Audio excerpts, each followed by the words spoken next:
Apa berlaku kalau kita tidak tahu sejarah kita? Orang lain akan tulis sejarah kita.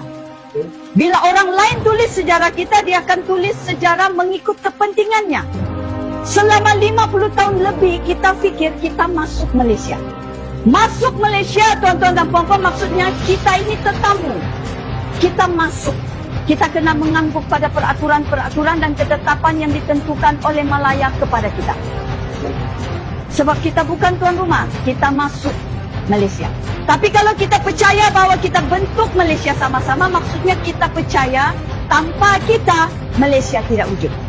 Pembentukan Malaysia memerlukan persetujuan daripada Sabah, Sarawak dan Singapura sebelum dia boleh wujud. Kita tidak tahu sejarah kita, kita dikatakan Sabah ini negeri ke-12, Sarawak negeri ke-13, disusun kita mengikut abjad. Tapi kalau kita tahu sejarah kita akan cakap kita ialah wilayah sama rata. Kita rakan kongsi di dalam persekutuan ini. Kalau kita tidak tahu sejarah kita, kena tipu-tipu kita, dia cakap Parlimen Supreme, Parlimen berkuasa penuh. Kalau Parlimen luluskan satu akta, kita kena mengangguk.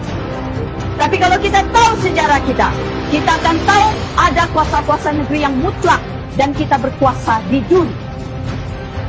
Kalau kita tidak tahu sejarah kita dihidangkan dengan 20 perkara. Berpuluh tahun si Jeffrey perjuangkan 20 perkara.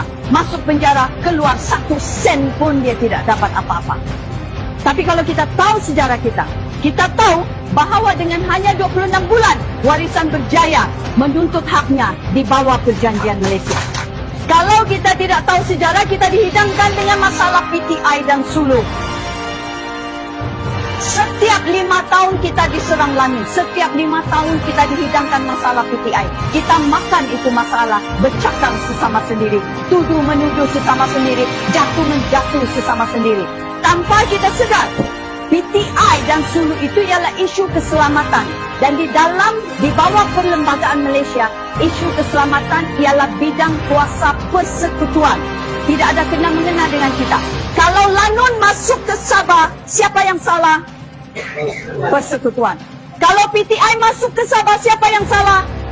Persekutuan. Bukan urusan kita. Apa bidang kuasa kita? Tanah. Itu ialah kuasa mutlak kita. Sepatutnya kita sebagai orang Sabah harus fokus pada minyak dan gas kita. Kalau kita tidak ada sejarah, apa yang mereka katakan? Kita ini sudah merdeka kononnya. Tapi kalau kita tahu sejarah kita akan tahu bahawa kita boleh merdeka.